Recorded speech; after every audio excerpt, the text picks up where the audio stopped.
ఓం శ్రీ సాయినాథాయ నమః. ఓం శ్రీ మహాగణాధిపతయే నమః. ఓం శ్రీ గురుభ్యో నమః. శ్రీ సాయి సచరిత్రలో 5వ అధ్యాయం.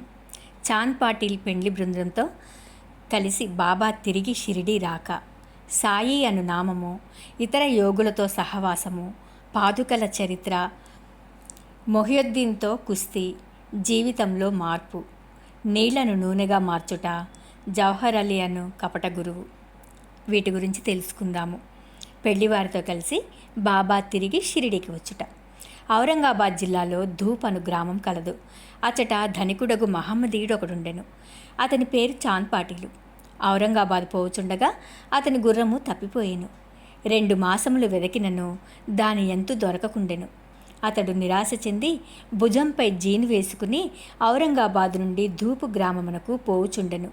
సుమారు ఒక 9 మైళ్ళు నడిచిన పిమ్మట ఒక మామిడి చెట్టు వద్దకు వచ్చెను. దాని నీడలో ఒక వింత పురుషుడు కూర్చొని ఉండెను. అతడు తలపై టోపీ, పొడుగైన చొక్కా ధరించి ఉండెను. చంకలో సటకా పెట్టుకుని చిలుము త్రాగుటకు ప్రయత్నించుచుండెను. దారి వెంట పోవు చాంద్ పాటిలును చూచి అతనిని పిలిచి చిలుము త్రాగి కొంత తడువు విశ్రాంతి కొనుమనెను. జీని గురించి ప్రశ్నించెను. అది తాను పోగొట్టుకొనిన గుర్రముదని చాంద్ పాటిల్లు బదులు చెప్పెను. ఆ దగ్గరలోనున్న కాలువ ప్రక్కన వెదకమని ఫకీర్ చెప్పెను. అతడచటకు పోయి గడ్డి మేయుచున్న గుర్రమును చూసి మిక్కిలి ఆశ్చర్యపడెను. ఈ ఫకీరు సాధారణ మనుజుడు కాదనియు గొప్ప ఔలియా అంటే సిద్ధపురుషుడు అయి ఉండవచ్చు అని అనుకునెను.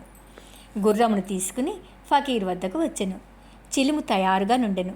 కానీ చిలుము వెలిగించుటకు నిప్పు, గుడ్డను తడుపుటకు నీరు కావలసి ఉండెను. ఫకీరు సటకాను భూమిలోనికి గుచ్చగా నిప్పు వచ్చెను. మరలా అక్కడే సటకాతో నేలపై మోదగా నీరు వచ్చెను. ఫకీరు చాపి అంటే గుడ్డముక్క ఆ నీటితో తడిపి నిప్పుతో చిలుమును వెలిగించెను. అట్లా సిద్ధమైన చిలుమును ఆ ఫకీరు తాను పీల్చి తరువాత చాంద్ పాటిల్కు అందించెను. ఇదంతయు చూసి చాంద్ పాటిలు ఆశ్చర్యచకితుడయ్యెను. ఫకీరును తన గృహమునకు అతిథిగా రమ్మని చాంద్ పాటిలు వేడెను. ఆ మరుసటి దినమే ఫకీరు పాటీల్ ఇంటికి పోయి అచ్చట కొంతకాలం ఉండెను. ఆ పాటీల్ గ్రామమునకు మునసబు. అతని భార్య తమ్ముని కొడుకు పెళ్లి సమీపించెను.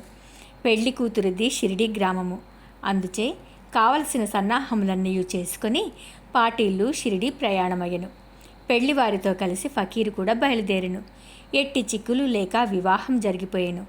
పెళ్లివారు ధూపు గ్రామమునకు తిరిగి వెళ్ళిరి. కానీ ఫకీర్ మాత్రము షిరిడీలో ఆగి అచ్చటనే స్థిరముగా నిలిచెను. ఫకీరుకు సాయి నామము ఎట్లు వచ్చెను? పెళ్లివారు షిరిడీ చేరగానే ఖండోబా మందిరమునకు సమీపమున ఉన్న భక్త మహల్సాపతి గారి పొలములో ఉన్న మర్రి చెట్టు క్రింద బస చేసిరి. ఖండోబా మందిరమునకు తగిలి ఉన్న ఖాళీ జాగాలో బండ్లు విడిచిపెట్టారు. బళ్లలోనున్న వారి ఒకరి తర్వాత ఒకరు దిగిరి. ఫకీర్ కూడా దిగెను. బండి దిగుచున్న యువ ఫకీరును చూసి భక్త మహల్సాపతి రండి సాయి అని స్వాగతించెను. తక్కినవారు కూడా ఆయనను సాయి అని పిలువనారంభించిరి. అది మొదలు వారు సాయిబాబాగా ప్రఖ్యాతులైరి. ఇతర యోగులతో సహవాసము. సాయిబాబా షిరిడీలోనొక మసీదులో నివాసం ఏర్పరచుకొనిరి. బాబా షిరిడీకి రాకపూర్వమే దేవీదాసు అను యోగి షిరిడీలో ఎన్నో సంవత్సరముల నుండి నివసించుచుండెను. బాబా అతనితో సాంగత్యమునకు ఇష్టపడెను. అతనితో కలిసి కొంతకాలము మారుతి మందిరంలోనూ చావడిలోనూ ఉండెను. కొంతకాలము ఒంటరిగా ఉండెను. అంతలో జానకీదాసు గోసావి అను ఇంకొక యోగి అచ్చటకు వచ్చెను. బాబా అప్పుడప్పుడు ఈ యోగితో మాట్లాడుచుండేవారు, లేదా బాబా ఉండు చోటకు జానకీదాస్ పోవుచుండెను. అలానే పుణతాంబే నుండి ఒక వైశ్య యోగి షిరిడీ వచ్చుచుండేవాడు. ఆయన గృహస్థుడు. పేరు గంగాగీర్.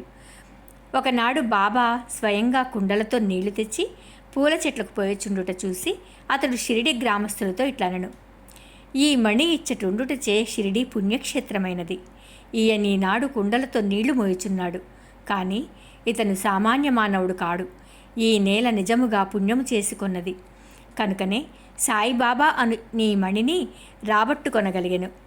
ఏవలా గ్రామంలో ఉన్న మఠంలో ఆనందనాథులను యోగి పుంగవుడుండెను. అతడు అక్కలకోటకర్ మహారాజు గారి శిష్యుడు. అతడొకనాడు షిరిడీ గ్రామ నివాసులతో బాబాను చూడవచ్చెను. అతడు సాయిబాబాను చూసి ఇట్లనెను. ఈయన ఒక అమూల్యమైన రత్నము. సామాన్య మానవుని వలె గాన్పించుచున్నప్పటికీ ఈయన మామూలు రాయి వంటి వాడు కాదు. ఈయనొక అమూల్య వజ్రము. ముందు ముందు ఈ సంగతి మీకే తెలియగలదు. ఇట్లనుచు ఆనందనాథుడు తిరిగి ఏవలా వెళ్ళెను. ఇది శ్రీ సాయిబాబా యవ్వనమున జరిగిన సంగతి. ఇక బాబా దుస్తులు, వారి నిత్యకృత్యములు. యవ్వనమునందు బాబా తమ తల వెంట్రుకలు కత్తిరించుకొనక జుట్టు పెంచుచుండెను. పహిల్వాన్ వలె దుస్తులు వేసుకొనిటివారు. షిరిడీకి 3 మైళ్ళ దూరంలోనున్న రహతాకు పోయినప్పుడు ఒకసారి బంతి, గన్నేరు, నిత్యమల్లె మొక్కలు తీసుకుని వచ్చి నేలను చదును చేసి వానిని నాటి నీళ్లు పోయిచుండిరి. అనుదినము వామన్ తాత్య అను కుమ్మరి బాబాకు కాల్చని 2 పచ్చి కుండలను ఇచ్చుచుండెడివాడు. బాబా స్వయంగా బావి నుండి నీళ్లు చేది ఆ నీటిని ఆ పచ్చి కుండలలో తోడి భుజంపై మోసుకుని తెచ్చి మొక్కలకు పోసేటివారు. సాయంకాలం ఆ కుండలను వేప చెట్టు మొదట బోర్లించుచుండిరి. కాల్చని ఒకటొచ్చే అవి వెంటనే విరిగి ముక్కలు ముక్కలు అవుచుండెడివి. ఇట్లు 3 సంవత్సరములు గడిచెను. సాయిబాబా కృషి వలన అచటనొక పూల తోట లేచెను. ఆ స్థలములోనే ఇప్పుడు బాబా సమాధి ఉన్నది. దానినే సమాధి మందిరమందురు. దానిని దర్శించుట కొరకే అనేక మంది భక్తులు విశేషముగా పోవుచున్నారు. వేప చెట్టు క్రిందనున్న పాదుకల వృత్తాంతం. అక్కల్ కోటకర్ మహారాజు గారి భక్తుడు భాయి కృష్ణజీ అలీబాక్కర్. ఇతడు అక్కల్ కోటకర్ మహారాజు గారి చిత్రపటమును పూజించేవాడు. అతడు ఒకప్పుడు షోళాపూర్ జిల్లాలోని అక్కల్కోట గ్రామమునకు పోయి మహారాజు గారి పాదుకలు దర్శించి పూజించవలనని అనుకునెను. అతడు అచ్చటికి పోకమునిపే స్వప్నంలో ఆ మహారాజు దర్శనమిచ్చి ఇట్లు చెప్పెను: ప్రస్తుతము షిరిడి నా నివాస స్థలము. అచ్చటికి పోయి ఈ పూజ ఒనరింపుము. అందుచే అక్కల్కోట పోవాలనను తన నిర్ణయమును మార్చుకొని భాయి కృష్ణజీ షిరిడి చేరి బాబాను పూజించి అచ్చటనే 6 మాసములు ఆనందంతో గడిపెను. దీని జ్ఞాపకార్థము పాదుకలు చేయించి శ్రావణ మాసంలో ఒక శుభదినమున వేప చెట్టు క్రింద ప్రతిష్ఠ చేయించెను. ఇది శక సంవత్సరం 1834 శ్రావణ మాసంలో, అనగా క్రీస్తు శకం 1912లో జరిగెను. దాదా కేల్కర్, ఉపాసిని బాబా అనువారు పూజను శాస్త్రోక్తంగా జరిపిరి. దీక్షితి అను బ్రాహ్మణుడు పాదుకల నిత్య పూజకు నియమింపబడెను. దీనిని పర్యవేక్షించు బాధ్యత భక్త సగుణమేర్ నాయక్కు అప్పగించబడినది. ఈ కథ యొక్క పూర్తి వివరములు. ఠాణే వాస్తవ్యుడైన శ్రీ బివి దేవ్ బాబాకు గొప్ప భక్తుడు. వీరు మామల్తదారుగా పదవి విరమణ చేశారు. వేప చెట్టు క్రింద ప్రతిష్ఠింపబడిన పాదుకలకు సంబంధించిన వివరములన్నీయూ సగుణ్మేర్ నాయక్ మరియు గోవింద కమలాకర్ దీక్షితుల నుండి సేకరించి పాదుకల పూర్తి వృత్తాంతము శ్రీ సాయిలీలా మాసపత్రిక 2వ సంపుటము మొదటి సంచిక 25వ పేజీలో ఈ రీతిగా ప్రచురించినారు. 1912వ సంవత్సరంలో బొంబాయి నుండి డాక్టర్ రామారావు కొఠారే అను అతడు షిరిడి వచ్చెను. వానితో పాటుగా అతని కంపౌండర్ను మరియు అతని మిత్రుడైన భాయి కృష్ణజీ అలీబాక్కర్ అనునతడును వెంట వచ్చిరి. షిరిడీలో వారు సగుణ్మేర్ నాయకకు జీకే దీక్షిత్కు సన్నిహితులైరి. అనేక విషయములు తమలో తాము చర్చించుకున్నప్పుడు సంభాషణవశాత్తు బాబా ప్రప్రథమున షిరిడీ ప్రవేశించి వేప చెట్టు క్రింద తపస్సు చేసిన దాని జ్ఞాపకార్థము బాబా పాదుకలు ఆ వేప చెట్టు క్రింద ప్రతిష్ఠించవలనని నిశ్చయించుకొనిరి. పాదుకలను రాతితో చెక్కించుటకు నిర్ణయించిరి. ఈ సంగతి డాక్టర్ రామారావు కొఠారేకు తెలిపినచో ఆయన చక్కని పాదుకలు చెక్కించెదరని భాయి కృష్ణజీ మిత్రుడైన కంపౌండర్ సలహానిచ్చెను. అందరూ ఈ సలహాకు సమ్మతించిరి. అప్పటికి బొంబాయి తిరిగి వెళ్ళిన డాక్టర్ గారికి ఈ విషయం తెలియపరిచిరి. వారు వెంటనే మరలా షిరిడి వచ్చి పాదుకల నమూనా వ్రాయించిరి. ఖండోబా మందిరమందున్న ఉపాసిని మహారాజ్ వద్దకు పోయి తాము వ్రాసిన పాదుకల నమూనాను చూపిరి. శ్రీ ఉపాసిని దానిలో కొన్ని మార్పులను చేసి పద్మము, శంఖము, చక్రము మొదలగునవి చేర్చి బాబా యోగశక్తిని, వేప చెట్టు గొప్పతనమును తెలుపు ఈ క్రింది శ్లోకమును కూడా చెక్కించమన్రి. సదా నింబ వృక్షస్య మూలాధివాసాత్ సుధాశ్రావిణం తిక్తమప్యప్రియంతం తరుం కల్ప వృక్షాధికం సాధయంతం నమామీశ్వరం సద్గురుం సాయినాథం. ఉపాసిని సలహాలను ఆమోదించి పాదుకలు బొంబాయిలో చేయించి కంపౌండర్ ద్వారా పంపిరి. శ్రావణ పౌర్ణమి నాడు స్థాపన చేయుమని బాబా ఆజ్ఞాపించెను. ఆనాడు 11 గంటలకు జీకే దీక్షిత్ తన శిరస్సుపై పాదుకలు పెట్టుకొని ఖండోబా మందిరము నుండి ద్వారకామాయికి ఉత్సవంతో వచ్చిరి. బాబా ఆ పాదుకలను స్పృశించి అవి భగవంతుని పాదుకలని నుడివెను. వానిని వేప చెట్టు మూలమున ప్రతిష్ఠింపుడని ఆదేశించెను. ఆ ముందు రోజు బొంబాయి నుండి పాస్తా సేట్ అను పార్సీ భక్తుడొకడు మనీ ఆర్డర్ ద్వారా 25 రూపాయలు పంపియుండెను. బాబా ఆ పైకము పాదుకా ప్రతిష్టకు ఖర్చు నిమిత్తం ఇచ్చెను. మొత్తము 100 రూపాయలు ఖర్చయినవి. అందులో 75 రూపాయలు చందాల ద్వారా వసూలు చేసిరి. మొదటి 5 సంవత్సరములు జీకే దీక్షిత్ ఈ పాదుకలకు పూజ చేసెను. తరువాత లక్ష్మణ్ కచేశ్వర్ జాఖడే అను బ్రాహ్మణుడు నానుమామ పూజారి పూజ చేయుచుండెను. మొదటి 5 సంవత్సరములు నెలకు 2 రూపాయల చొప్పున డాక్టర్ కొఠారే దీపపు ఖర్చు నిమిత్తము పంపుచుండెను. పాదుకల చుట్టూ కంచె కూడా పంపెను. ఈ కంచెయు పైకప్పును కోపర్గాం స్టేషన్ నుండి షిరిడీ తెచ్చుటకు 780 ఖర్చు సగుణమేర్ నాయక్ ఇచ్చెను. ప్రస్తుతము జాకిడే పూజ చేయుచున్నాడు. సగుణుడు నైవేద్యమును దీపమును పెట్టుచున్నాడు. మొట్టమొదట భాయి కృష్ణజీ అక్కల్కోటకర్ మహారాజ్ భక్తుడు. 1912వ సంవత్సరంలో వేప చెట్టు క్రింద పాదుకలు స్థాపించినప్పుడు అక్కలకోటకు పోవచ్చు మార్గమధ్యమున షిరిడీ యందు దిగెను. బాబా దర్శనము చేసిన తరువాత అక్కల్కోట గ్రామమునకు పోవలననుకుని బాబా వద్దకేగి అనుమతి నిమ్మనెను. బాబా ఇట్లనెను, అక్కల్కోటలో నేమున్నది, అక్కడికేలపోయేదవు? అక్కడుండే మహారాజు ప్రస్తుతం ఇక్కడనే ఉన్నారు, వారే నేను అన్నారు. ఇది విని భాయి కృష్ణజీ అక్కల్కోట వెళ్ళుట మానుకొనెను. పాదుకల స్థాపన తరువాత అనేక పర్యాయములు షిరిడీ యాత్ర చేసెను. హేమాడ్ పంతునికి వివరములు తెలిసి ఉండవు. తెలిసి ఉన్నచో సచ్చరిత్రలో వ్రాయుట మాని ఉండరు. మొహియుద్దీన్ తంబోలితో కుస్తీ, జీవితంలో మార్పు. షిరిడీ గ్రామంలో కుస్తీలు పట్టుట వాడుక. అచ్చట మొహియుద్దీన్ తాంబోళి అనువాడు తరచుగా కుస్తీలు పట్టుచుండేవాడు. వానికి బాబాకు ఒక విషయంలో భేదాభిప్రాయం వచ్చి కుస్తీ పట్టిరి. అందులో బాబా ఓడిపోయాను. అప్పటి నుండి బాబాకు విరక్తి కలిగి తన దుస్తులను నివసించు రీతిని మార్చుకొనెను. లంగోటి బిగించుకొని ఫకీరులు ధరించు పొడవాటి చొక్కా కఫ్నీని తొడుక్కొని నెత్తిపైన గుడ్డ కట్టుకునేవారు. ఒక గోనె ముక్కపై కూర్చునిడివారు. చింకి గుడ్డలతో సంతృష్టి చెందిడివారు. రాజ్యభోగము కంటే దరిద్రమే మేలని నుడివెడివారు. పేదవారికి భగవంతుడు స్నేహితుడనేవారు. గంగాగీరుకు కూడా కుస్తీల యందు ప్రేమ. ఒకనాడు కుస్తీ పట్టుచుండగా అతనికి వైరాగ్యం కలిగెను. అదే సమయంలో దేహమును దమించి దేవుని సహవాసము చేయుమని ఒక అశరీరవాణి అతనికి వినిపించెను. అప్పటి నుండి గంగాగీరు సంసారము విడిచెను. ఆత్మ సాక్షాత్కారము కొరకు పాటుపడెను. పుణతాంబే దగ్గర నది ఒడ్డున ఒక మఠమును స్థాపించి తన శిష్యులతో నివసించుచుండెను.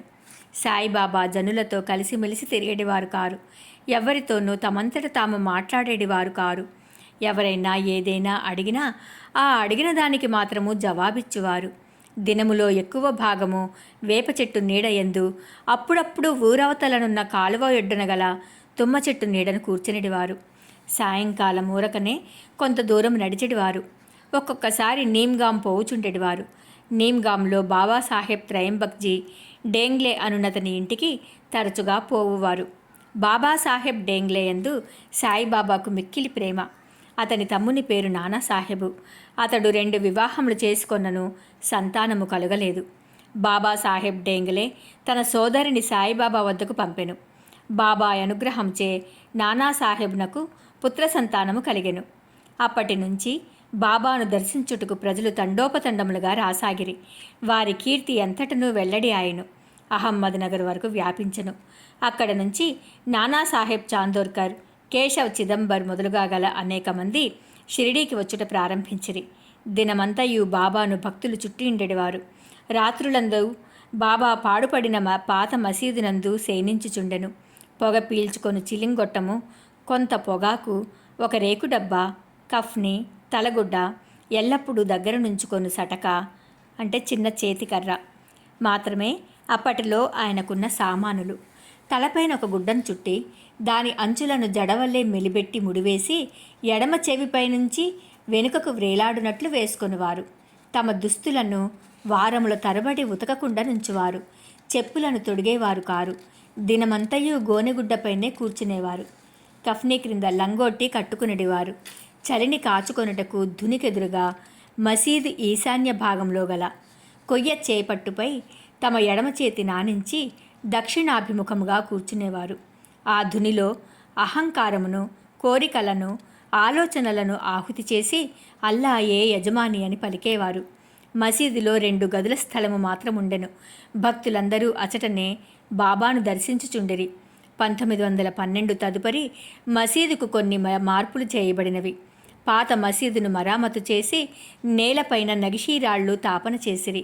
బాబా ఈ మసీదుకు రాకపూర్వము తకియా అంటే రచ్చలో చాలా కాలం నివసించిరి.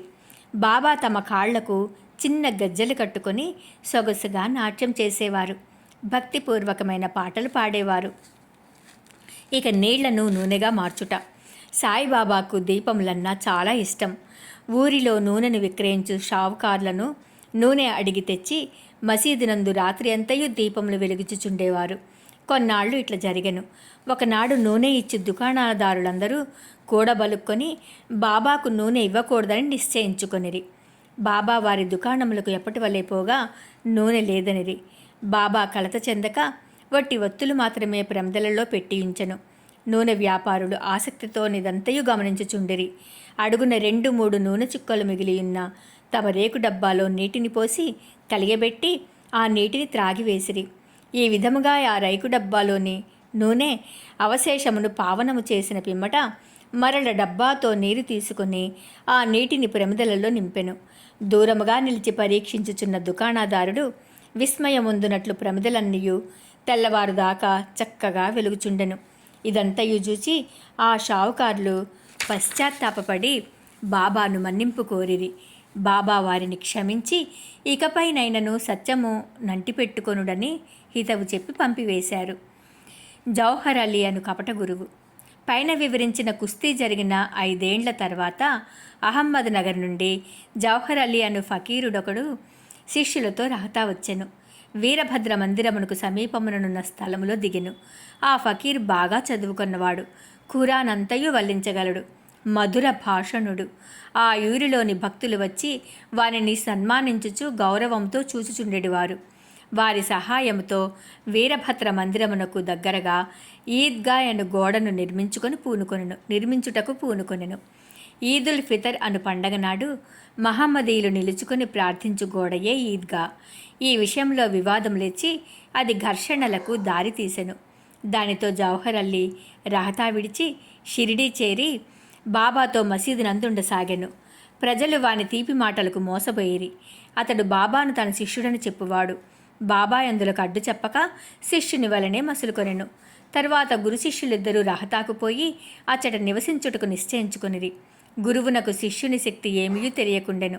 శిష్యుడికి మాత్రము గురువు యొక్క లోపములు బాగా తెలియను. అయినప్పటికీ బాబా ఆ కపట గురువునెప్పుడూ అగౌరించక శిష్య ధర్మమును శ్రద్ధగా నెరవేర్చుచుండేవారు. అప్పుడప్పుడు వారిరువురు షిరిడీకి వచ్చి పోచుండేవారు, కానీ అధికంగా రహతాలోనే నివసించేవారు. షిరిడీలోని సాయి భక్తులకు బాబా ఆ విధముగా రహతాల నుండుట ఎంత మాత్రమూ ఇష్టం లేకుండెను. అందుచే వారందరూ కలిసి సాయిబాబాను మరల షిరిడీకి పిలుచుకుని వచ్చుటకు రహతా వెళ్ళిరి. వారు రహతాలో ఈద్గా వద్ద బాబాను ఒంటరిగా చూసి వారిని తిరిగి షిరిడీ తీసుకొని పోవటకే వచ్చినామని చెప్పిరి. జౌహర్ అలీ ముక్కోపి అని, ఆయన తనను విడిచిపెట్టడని, అందువలన వారు తన యందు ఆశ విడిచి ఫకీరు అక్కడకు వచ్చు లోపల షిరిడీ మరలి వెళ్ళుట మంచిదని బాబా వారికి సలహా ఇచ్చెను. వారిట్లు మాట్లాడుకొనుచుండగా జౌహర్ అలీ అక్కడికి వచ్చి బాబాను తీసుకొని పోవటకు ప్రయత్నించుచున్న షిరిడీ ప్రజలపై మండిపడెను. కొంత వాదోపవాదములు జరిగిన పిమ్మట గురు శిష్యులిద్దరూ తిరిగి షిరిడీ పోవటకు నిర్ణయమైనది. వారు షిరిడీ చేరి అచ్చటనే నివసించుచుండిరి. కొన్ని దినముల పిమ్మట దేవీదాస్ ఆ కపట గురువును పరీక్షించి అతని బండారము బయటపెట్టెను. చాంద్ పాటిల్ పెళ్లి బృందముతో బాబా షిరిడీ వచ్చుటకు 12 సంవత్సరముల ముందే 10-12 ఏళ్ల వయసులో దేవీదాసు షిరిడీ చేరెను. వారు మారుతి దేవాలయంలో నుండేవారు. దేవీదాసు చక్కని అంగసౌష్ఠవము, తేజోవంతములైన నేత్రములు కలిగి నిర్వ్యామోహితావతారము వలె జ్ఞాని వలె కనబడుచుండెను. తాత్యాపాటిలు కాశీనాథ్ షింపి మొదలుగా గల అనేక మంది దేవీదాసును తమ గురువుగా భావించడివారు. వారు జవహర్ అలీని దేవీదాస్ వద్దకు తీసుకొని వచ్చిరి. వారి మధ్య జరిగిన వాదంలో జవహర్ అలీ చిత్తుగా ఓడిపోయి షిరిడీ నుండి పలాయనం చిత్తగించెను. ఆ తరువాత అతడు వైజాపూర్లో నుండి చాలా ఏండ్ల తర్వాత షిరిడీ తిరిగి వచ్చి బాబా పాదములపై పడెను. తాను గురువు, సాయిబాబా శిష్యుడను భ్రమ వాని మనస్సు నుండి తొలగి తన ప్రవర్తనకు పశ్చాత్తాపపడెను. సాయిబాబా వానిని యథారీతి గౌరవముగానే చూసెను. ఈ విధముగా శిష్యుడు గురువునెట్లు సేవింపవలెనో, ఎట్లు అహంకార మమకారములను విడిచి గురు శుశ్రూష చేసి తుదకు ఆత్మసాక్షాత్కారమును పొందవలెనో బాబా ఆచరణాత్మకముగా నిరూపించెను. ఈ కథ భక్త మహల్సాపతి చెప్పిన వివరముల ఆధారముగా వ్రాయబడినది. 5వ అధ్యాయము సంపూర్ణం. సర్వం శ్రీ సాయినాథుని దివ్య చరణార విందార్పణమస్తు. ఓం శ్రీ సాయినాథాయ నమః.